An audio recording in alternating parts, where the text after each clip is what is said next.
네, 안녕하십니까 학부모 여러분. 지금부터 2020년 1학기 아발론 어학원 영어 내신에 관한 분석 설명회를 간단하게 학부모님들에 전달하는 시간을 갖도록 하겠습니다. 함께 하신 선생님 잠깐 소개해 드리도록 하겠습니다. 제 좌측에서는 우리 김미영 선생님 되시겠습니다. 인사하시죠? 안녕하세요. 자, 그 다음에 우리 김상미 선생님 되시겠습니다. 안녕하세요. 소리가 너무 작지 않으세요? 안녕하세요. 네, 반갑습니다. 2020년 조금 시간은 지났습니다만 지난 시간에는 우리 하이스트를 통해서 중등 수학 관련해서 평가 또는 분석 회의를 통한 설명회를 진행했고요. 이번에는 아발론 어학원이 영어 내신에 관한 평가인데요. 지금 결과를 보니까 나쁘진 않아요. 예, 전체 평균은 96점 정도가 나왔네. 96점 나왔고 가산중학교 98점, 뭐 동일중 96점, 뭐 안천중 99점, 뭐 이렇게 해서 전체적으로 96점 정도가 나왔는데 학원으로서는 조금 만족할 만한가요? 어떤가요? 그래도 저희 지난 학기보다는 네. 상승된 점수라서 네.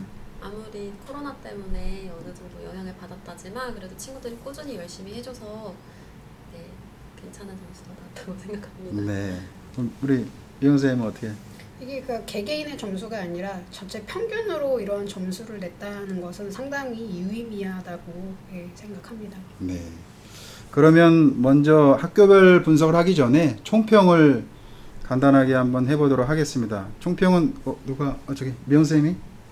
예. 일단 뭐 다 공감하시는 부분이겠지만 이 코로나로 인해서 지금 이제 일선의 학교 학습 현장에서도 굉장히 혼란이 있었고 이로 인해서 대개 학교들이 원래는 이제 중간고사, 기말고사 이렇게 두 번 시험을 치르는 게 일반적인 학사 일정이지만 이번에는 이제 부득이하게 기말고사 한 번만 시험을 치르게 되면서 이에 따라서 이제 학교별로 조금 차이는 있지만 시험 범위가 조금 많은 것들이 조금 이제 특이 사항이 있었고 그리고 또 학교에서 온라인으로 수업을 진행하는 과정에서 교과서에 충실하게 수업을 해주신 학교도 있지만 그렇지 않고 EBS 강의나 이런 이제 다른 타 강의로 대체한 그런 상황들도 있어서 그런 것이 이제 이번 시험에 좀 반영됐다라고 볼 수 있습니다. 그 아무래도 예년보다는 좀 쉬웠다고 봐야 되나요? 대체적으로는 쉬었는데요. 어떤 특정 학교 같은 경우는 오히려 친구들한테 긴장감을 주려는 목적이었는지 조금 어려워진 학교도 있습니다. 그랬군요. 그럼 학교별 분석 곧바로 들어가 보죠. 들어가서 내용도 보면 되겠는데요. 네, 우선 학교에 대해서 말씀드리기 전에 항목별로 말씀을 드리겠는데 어휘 같은 경우는 영영풀이나 단순히 단어 혹은 표현의 뜻만 물어본 항목을 넣었고요. 대화문뿐만 아니라 본문에서 의문에 대한 답 혹은 의사소통 관련 문제를 넣어놨고요. 어법은 뭐 말 그대로 어법이고 독해는 글의 주제라던가 글의 흐름 그리고 일치 불일치까지 글의 이해도가 있어야 하는 문항으로 나누었습니다. 우선 가산중 같은 경우 범위가 공통적으로 1과에서 3과였는데 3과에서는 부분적으로 들어갔었어요. 그리고 코로나 여파로 인해서 온라인 수업을 할 때 가산중은 EBS로 진행을 해서 원래는 수업 시간에 선생님들께서 알려주시는 어휘가 시험 보기에 있었었는데 이번에는 특징이 그렇게 두드러지는 어휘는 없었고요. 보통 친구들이 기본적으로 학원에 다니고 있으면 알만한 뭐 appropriate가 proper로 바뀐다라든지 그 정도로만 나왔고요. 또한 영어 보기가 대다수였는데 이번 시험에서는 현저히 줄어든 거를 확인할 수가 있었습니다. 그리고 3학년은 우리말에 맞게 영작을 하거나 두 문장을 하나로 합치는 간접 서술형 문장이 나왔어요. 그리고 이 학교 특징은 동의어라던가 지칭 추론 문제가 항상 나오고 있습니다. 네. 네, 비교 평가는 뭐 나중에 하더라도 계속 나가 보겠습니다. 다음은 문일중이네요. 네, 아까 전에 말씀드렸던 학교가 이 학교인데요. 우선 범위가 1과부터 4과까지 많았지만 타 학교보다 3주 정도 시험을 늦게 봐가지고 준비할 수 있는 시간은 충분했습니다. 그리고 금천고 내에서 문일중은 시험이 조금 쉽다라고 생각을 할 수가 있는데 이번 시험에서는 난이도가 올랐습니다. 이유는 어법 문항을 들 수 있겠는데 조금 어법 문항이 까다롭게 나오면서 생각을 필요로 했고 그리고 서술형이 이전부터 계속 없었던 학교이기 때문에 단어 배열을 했을 때 세 번째로 오는 단어는 혹은 이 영어 지문을 바르게 해석한 거는 이런 거와 같은 간접 서술형 문항이 2문항 정도 꾸준히 출제가 되고 있어요. 그리고 특징으로는 2학년의 경우 표와 그림을 활용하는 편입니다. 네. 그렇군요. 문일이 전통적으로 조금 어렵지 않았었나요? 그렇지 않았나 봐요? 네, 좀 준수했던 다른 학교에 비해서 많이. 네. 이번에는 시험 난이도가 꽤 올랐어요. 네, 알겠습니다. 다음 학교 볼까요? 시흥중. 네, 시흥중 같은 경우는 범위가 3과에서 4과였고요. 2학년은 그 중에서도 대화문이 빠졌기 때문에 어휘 비중이 좀 높게 나왔습니다. 그리고 기본 문법 이해와 기본 표현을 알고 있어야 되는데 뭐 예를 들어서 감탄문이라던가 제안하는 표현, 그리고 비교급, 최상급, 동사의 3단 변화 같은 거는 기본적으로 알고 있어야 하는 부분이고, 그리고 3학년은 객관식뿐만 아니라 주관식도 나왔어요. 그리고 이번 특징적인 문항 같은 경우는 서술형 3번 문항을 들 수가 있겠는데 본문에서 내용을 요약을 했고 친구들이 아마 시각적으로만 글을 읽었었다면 본문에서 나온 글과 보기 있는 글이 아주 같아서 바로 대입을 했었으면 실수가 나왔겠지만 글의 흐름을 이해하고 해석을 동반했더라면 실수 없이 정확한 답변을 찍을 수가 있었고요. 그리고 저는 개인적으로 표현을 담백하다라고 하는데 교과서에서 충실해서 어떠한 특별한 응용력이 없이 시흥중은 그렇게 담백하게 나왔어요. 어휘 출제 비중이 높은 편인데 높은 만큼이나 따분한 문제가 아니라 뭐 영영풀이도 내고 빈칸에 들어갈 적절한 어휘도 내고 문맥상 쓰인 빈칸 넣기 등 유형도 다양해서 단어를 문장 속에서 활용하는 방법을 훈련을 해야 되는 학교입니다. 네. 아유, 설명 아주 잘하시네. 네, 잘 알겠습니다. 계속 나가보겠습니다. 세일중 나왔네요. 네, 세일중 같은 경우는 저희 S선 선생님이랑 같이 공감을 많이 했었는데 상당히 어려웠어요. 이번 시험이 범위가 1과에서 4과로 많기도 많고 문항 수도 지금 34문항으로 많았습니다. 근데 또 보기에서 하나하나 대입을 해야 되는 경우들이 많아가지고 친구들이 시간이 촉박했을 수도 있을 것 같아요.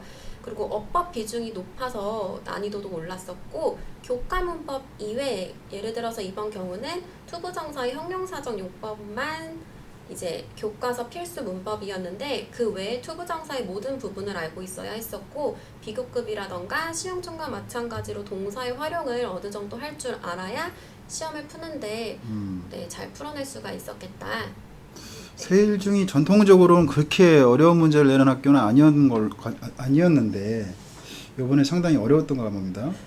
그리고 근데 저희 입장에서는 학원에서 준비를 하다 보니까 기본적으로 실력들이 어느 정도 있어서 기본이 있으니까 무난했다라고 봐줄 수 있겠지만 네, 평소에 공부를 충실히 하지 않았던 학생들이라면은 네, 난이도가 꽤나 높았을 것 같아요. 그랬군요. 알겠습니다. 다음 문성중 가겠습니다. 네, 문성중 제가 개인적으로 시험 문제가 굉장히 마음에 들었는데요. 네. 이유가 우선은 범위가 1, 2가로 기말고사지만 중간고사 시험 범위였어서 굉장히 친구들이 반복할 수 있는 시간이 많았어요.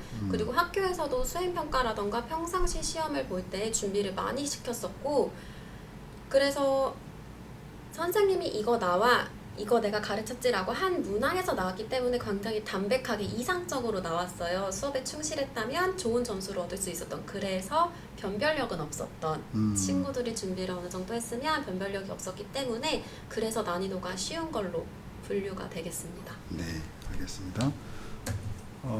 건내 사립학교 중에 하나죠. 문일중과 같이 동일중.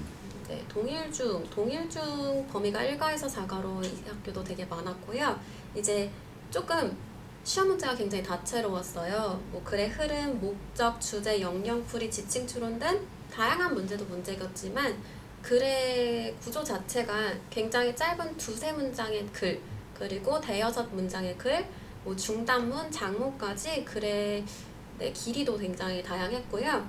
그리고 글의 흐름 문제가 눈에 띄었는데 앞뒤 문맥을 보거나 문장 속의 힌트를 봐야만 풀 수 있었던 문제들이 있었어요. 그리고 동사 단독 문제가 2문항이 출제가 되었었는데 동사를 수, 태, 시제에 대해서 다각적으로 봐야만 풀 수 있었던 문제였기 때문에 기본 문법 지식을 요하는 학교 중 하나입니다. 그렇군요.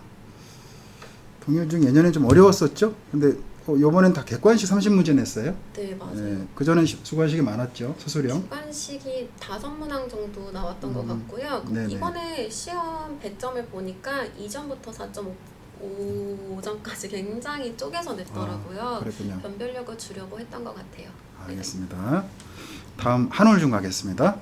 네, 한울중 이번에 어려웠습니다. 범위가 1가부터 4가였지만 3, 4가 부분에 있어서는 범위가 선택적으로 나왔었는데요. 원래 한울중은 중간고사에서는 객관식과 함께 주관식, 기말고사에서는 듣기평가랑 객관식 이런 식으로 내는데 이번 기말고사에서는 듣기평가가 아닌 서술형으로 나왔어요. 네. 서술형이 7문항이나 있었음에도 불구하고 객관식에서 어법과 해석이 동반돼야 되는 간접 서술형 문항도 나왔어요. 그래서 난이도가 상당했고 오늘 친구가 확정적으로 평균 점수를 알려줬는데 평균이 58.5라고 해요. 그러니까 아이고, 학교 평균이 평균이. 네, 난이도가 상당했다라는 걸 알 수가 있죠. 그랬군요. 네네. 예, 어려웠네요. 전통적으로 어려웠던 학교들이 약간 쉬운 경향도 있고 쉬웠던 학교들이 조금 어려운 경향도 있는 것 같은데 코로나 상황이라서 뭐 이게 굳어진지 확실하다고 얘기하기는 어려울 것 같습니다. 다음 안천중 가겠습니다. 네, 안천중 같은 경우는 3, 4가가 범위였고요. 2학년은 영작이나 해석과 같은 간접 서술형 문항이 나왔습니다. 그리고 안천중의 특징은 확실한데요. 글의 일치 불일치 문제가 상당히 많이 나와요. 글의 이해도를 묻는 문항이 되게 많고 항상 나오는 게 이 글을 읽고서 제대로 이해한 사람이 할 수 있는 말은 할 수 없는 말은 해서 약간 친구들한테 말장난을 거는 식도 있긴 한데 영영풀이도 항상 꼭 있고요. 구문이 항상 나오기 때문에 뭐 예를 들어서 소댓 같은 거, 이댁 같은 게 나와서 문법과 해석이 동반이 돼야 하는 문제가 항상 나오고 있어요. 근데 이번 시험 같은 경우 3학년 평균이 80점대로 상당히 높아서 네네 조금 쉬웠다. 쉬웠군요. 네네. 네.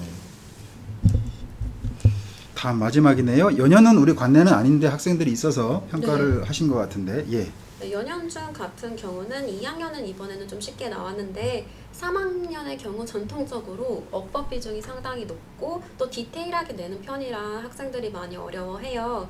기본 문법 이외에 문법 지식을 좀 심화된 지식을 필요로 하고요.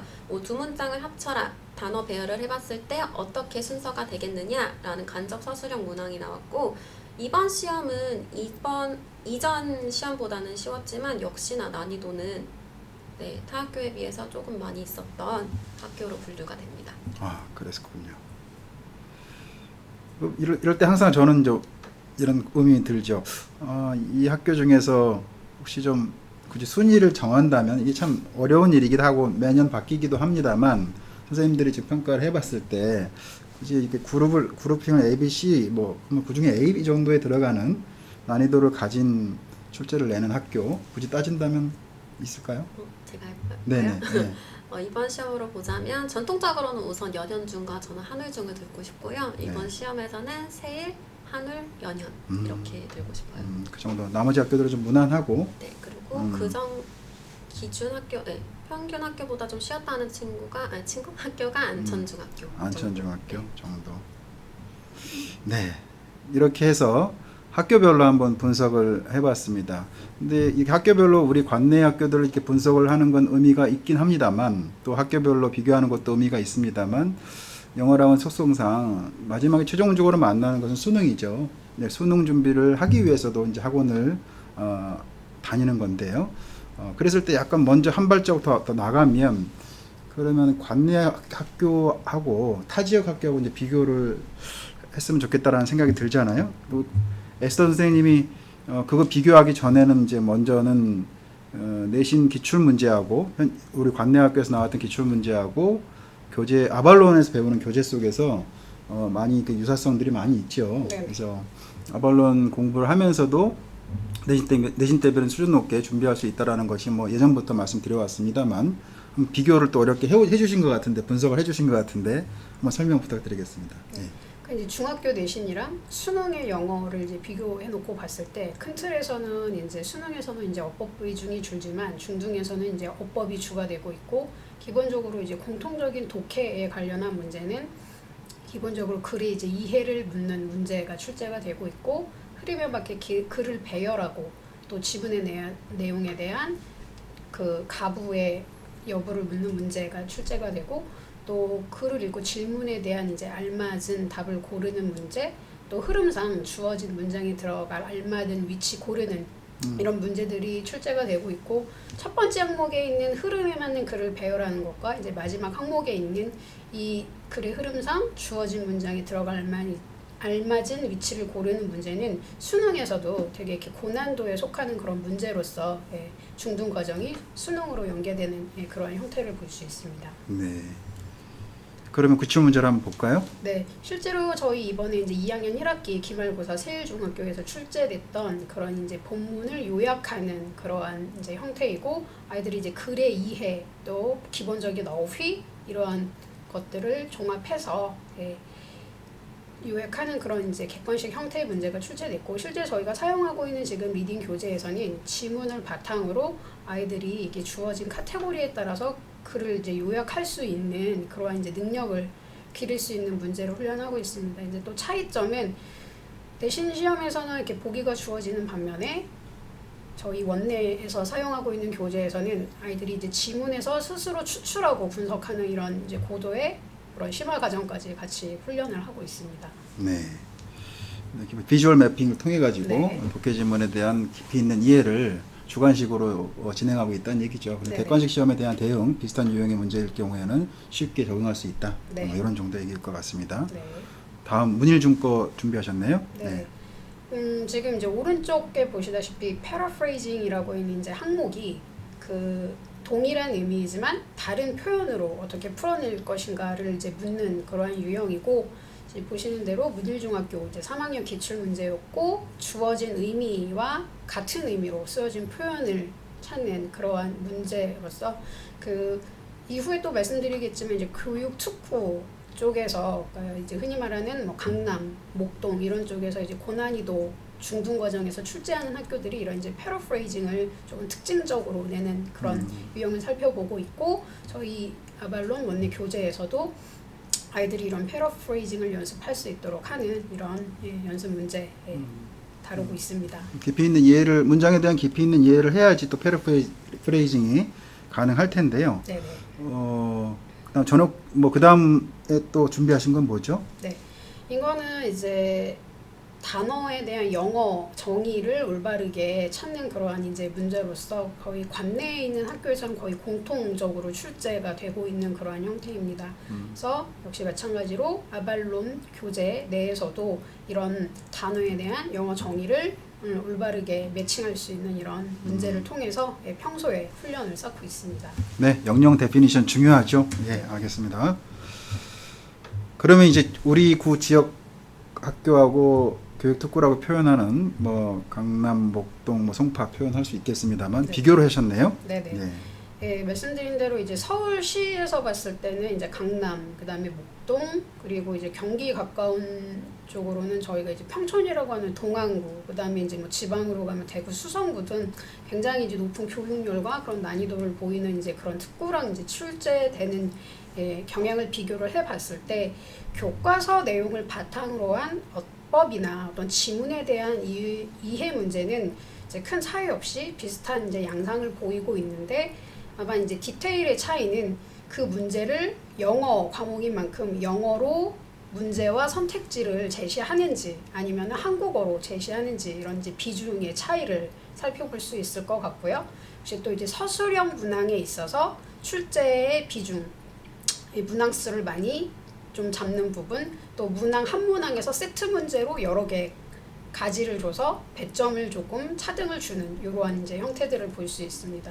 이제 무엇보다도 가장 큰 특징이라고 할 수 있는 것은 교과서 외에 지문을 얼마만큼 많은 비중으로 출제하느냐가 이제 가장 큰 차이점이 되겠고, 그런 이제 교과서 외의 지문의 내용을 살펴봤을 때는 1차적으로는 이제 수능 형태를 지향하는 그러한 이제 외부의 지문, 되게 이제 비문학 쪽에서 발췌하는 경우가 많은 것 같고요. 그래서 어떤 경우도 봤냐면은 지금은 이제 친구들이 2015년 개정 교육과정의 교과서를 보고 있지만 개정되기 이전에 또 학년을 불문하고 2학년이지만 3학년에서 교과서 내용을 발췌한 그런 이제 지문을 활용하는 등 그 여부가 예, 중학교에서도 내신의 변별력을 예, 내는 가장 큰 요인이라고 볼 수 있습니다. 네. 그래서 저희 금천구 관내는 아니지만 지금 경기도 소재 연희원 중학교 역시도 이런 외부 지문에서 출제를 해서 난이도를 높이는 그런 예, 경향이 있습니다. 그렇죠. 우리도 이제 경험상 중학교까지 비교적 높은 점수, 내신 점수를 획득했던 친구들이 고등학교 와서 잠시 흔들리는 경우들도 주로 외부 지문 때문이죠. 처음 접하는 문제인데 중학교 때는 주로 이제 교과서 중심으로 나오는 지역들도 많은데요.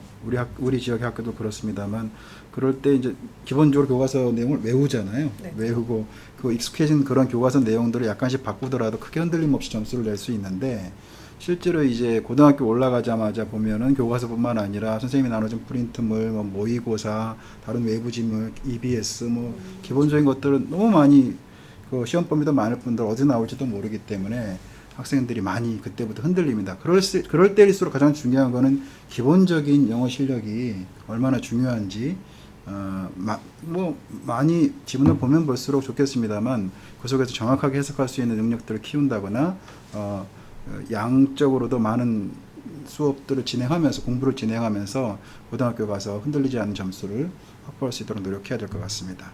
네, 고맙습니다. 네, 뭐 우리 관내 지역과 타 지역들 교육 특구라고 표현하는 타 지역과 비교를 해봤는데요. 전체 서울 지역에 이제 구별로 좀 분석을 해봤을 때 뭐 준비된 자료가 좀 있습니다. 그러면 각 학교별로 또는 구별로, 특히 구별로 A등급이라고 표현한 90점 이상자가 몇 퍼센트 정도가 되느냐 이런 것들을 분석한 자료가 있는데요. 가령 보시면 강남구 같은 경우는 90점 이상이 52.7%의 역삼중이 있고요. 최저치는 이제 청담중이라고 11.3%. 청담중 강남구임에도 불구하고 굉장히 어렵게 냈나 봐요. 11.3% 정도 되니까. 쭉 보시면은 금천구가 보이네요. 금천구는 최고 90점 이상자가 최고인 학교가 안천중 37.1%가 이렇게 나오고요.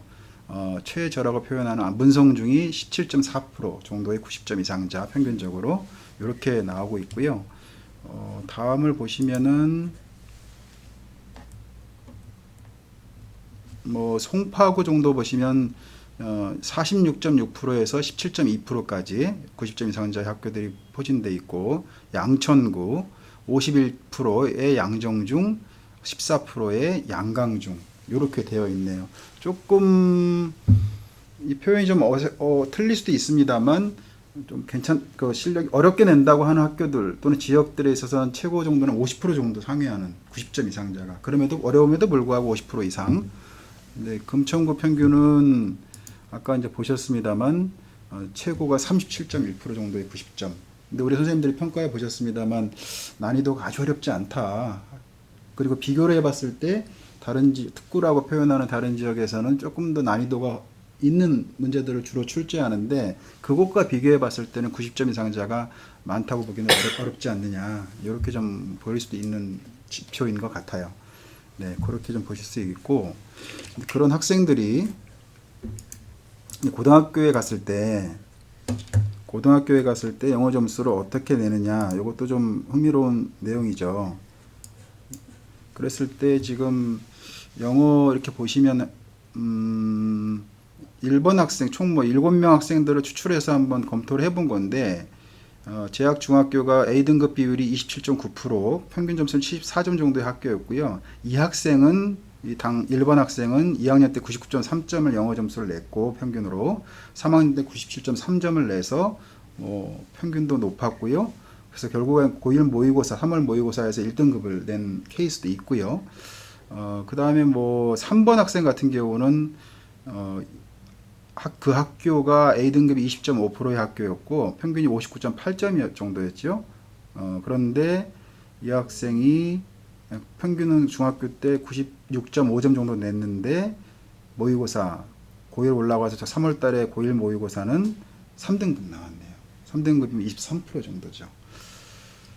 그리고 다음 7번 학생 같은 경우는 23.9%의 A등급 비율에 갖게 학교에 속해 있었고요. 평균 점수가 67.5점, 중학교 본인 평균은 80점대였네요. 89점, 83점. 그래서 평균이 86점이었는데 고3, 고1 모의고사 3월 달에 보니까 45점수로 45점으로 6등급이 나왔네요. 그렇습니다. 이런 것으로 뭐 이게 정확한 표본이다라고 표현하기는 어려운데 저희의 경험상 중학교 3학년 때 90점 초반대 이렇게 점수를 맞았던 학생하고 100점에 거의 준해서 항상 점수를 획득하는 아이들이 평균적으로 보면 고등학교 때 1, 2등급은 나오는 아이들이 이제 100점에 준한 학생들이었고, 그 다음에 이제 낙폭이 큰 학생들이 이제 간신히 90점 맞았거나 90점 초중반 정도를 왔다 갔다 최선을 다했을 때 90 중반 정도 나온 학생들은 뭐 심지어 3등급, 4등급 이렇게 고1 모의고사 3월 달에 고1 모의고사에서 그런 등급을 받는 경우가 굉장히 많았었습니다. 그래서 저희 학원에서 목표를 잡을 때는 100점을 기본으로 놓고 그 학생들의 그 이상의 실력들을 만들어 나가기 위해서 그 이상이라는 것은 수능에서 1등급이죠. 네, 그것을 만들어 나가기 위해서 부단히 노력해야 되지 않겠나라는 생각을 항상 이런 평가를 할 때마다 하게 됩니다. 그래서 현재 우리가 내신 점수의 100점이거나 또는 90점 후반대거나 여기에서의 수능을 준비하는 그 갭이 굉장히 크기 때문에 보이지 않는 그 갭 때문에 상당히 학생들과 옥신각신하기도 하죠. 교재가 너무 어려워요. 이런 걸 왜 풀어요? 이렇게 어려운 걸 시험에도 안 나오는데. 맞아요. 그럴 때 어떻게 얘기하세요? 네? 그럴 때 어떻게 얘기하세요? 몰라서 안 보이는 거야. 몰라서 선생님 어떻게? 보이지. 알고야 보인다. 네. 이제 특별히 또 저희 아발령 교재가 토플 내용을 지향하고 있는 거기 때문에 제가 이제 친구들한테 제시를 할 때는 우리가 1년 동안 영어 공부를 한다고 했을 때 8개월은 평생에 쓸 영어에 대한 준비를 하는 것이고 짧게 4개월은 학교에서 원하는 이제 내신을 하는 것이다. 그래서 이제 대학 대입뿐만 아니라 또 서울시 소재에 있는 유수한 대학들을 이제 졸업할 때 또 토익 점수를 원하는 학교들도 있고 또 취업을 하고 승진의 인사고과 반영되는 그런 일련의 과정까지 쭉 얘기를 하죠. 그래서 이런 면에서 지금 하고 있는 것들은 평생 영어를 준비하는 것이다.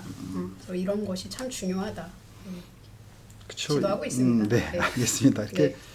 예전에 이제 특목고가 한참 이렇게 입에 오르내릴 때는 높은 목표를 세우던 학생들이 무리 없이 따라왔는데 요즘에는 이제 그런 부분들이 많이 약화되다 보니 학생들을 이렇게 해야 된다라고 푸시라고 표현하겠습니다만 그렇게 해야 되는 경우에 있어서 많은 어려움들이 좀 있습니다. 이 기회를 통해서도 부모님들도 학생들과 이렇게 얘기를 할 때, 자녀분들과 얘기할 때도 높은 목표를 세우는 것에 있어서 같이 좀 동의를 하셔서 좀 많이 좀 이렇게 격려해 주시기 바랍니다. 네, 다음으로는 우리 에스더 선생님이 준비하신 것 같은데 수능 분석을 좀 해보셨죠? 우리의 최종 네네. 지향점은 수능이기 때문에 네네. 근데 수능의 속성상 중학교 때 일정 정도의 수준을 확보할 때 고등학교 생활이 쉬워지죠. 왜냐하면 다른 어려운 난이도인 수학이나 또 이과 학생들은 과학까지도 포괄해서 공부를 해야 되는 시간을 벌기 위해서라도 수능에 대한 어느 정도 실력을 중학교 3학년 때까지 만들어내는 것이 굉장히 중요하다고 이제 일반적으로 평가도 하고 저희 학원도 이제 그런 목표를 가지고 진행을 하고 있는데요. 선생님 준비하신 수능 분석 잠깐만 좀 해볼까요? 뭐 길게 하실 건 아닐 텐데. 네네. 일단 교육과정 평가원에서 제시하는 이제 수능 출제 방향이 있습니다. 그래서 보시다시피 균형 있는 언어 사용을 위해서 다양한 소재의 지문과 자료 활용. 그래서 우리가 이제 EBS가 연계되기도 하지만 사실 그 외에서는 어디에서 어떤 질문을 발췌할지 모르는 것이기 때문에 정말 많이 평소에 책을 읽고 많이 생각하는 그런 이제 사고력들이 필요하겠습니다. 그러다 보니까 이제 기본 어휘가 또 뒷받침이 되어야 될 것이고 결국 궁극적으로 목표하는 바는 이제 영어의 유창성과 그런 이제 정확성을 평가하겠다라는 취지로 이제 문제를 출제하고 있습니다. 그래서 이제 짧게는 지금 이제 근래에 있었던 2020학년도 그다음에 2019학년도 이제 수능 출제 경향에 대해서 이제 간단하게 말씀을 드리려고 하고요. 그 이제 학부모님들이 조금 오해하시는 경향 중에 하나가 이제 영어가 절대평가가 됐다고 해서 그것이 결코 난이도가 쉽다는 것을 의미하지는 않는다는 점을 좀 꼭 알아두셨으면 좋겠습니다. 절대평가가 되더라도 1등급은 그 1등급을 계속 모의고사 또 최종 결과까지 1등급을 만들어낸다는 것은 결코 쉬운 부분은 아니라는 것이고요. 그래서 이제 뭐 지금 19년에서 20학년도에서 이제 큰 틀에서 달라지는 건 없고 19학년도에서 이제 신유형이라고 하는 아까 이제 앞부분에서 기출문제를 통해서도 잠깐 언급을 드렸지만 어부의 그런 문맥상 의미 추론, 그다음에 문맥상 쓰임이 적절하지 않은 이런 낱말 추론 등 글의 이해, 기본적인 어휘력, 또 사고 이런 것까지 이제 종합적으로 판단하는 이제 그런 유형들이 출제가 되고 있습니다. 자, 그러면 2020학년도 수능 고난도 문항을 가지고 오셨어요? 네. 그래서 그럼 왜 어려운지 한번 설명해 주시기 바랍니다. 네네. 그래서 일단 주어진 문장의 내용부터가 벌써 학생들에게 이제 좀 기를 죽이고 기선을 제압하고 들어가는 그런 내용입니다. 이제 그 토마스 쿤이라고 하는 유명한 학자가 주장하는 그런 이제 글의 내용이고, 그 이제 주어진 문단 내용이 뭐 그런 과학 사학자들의 그런 이제 목표가 그런 어떤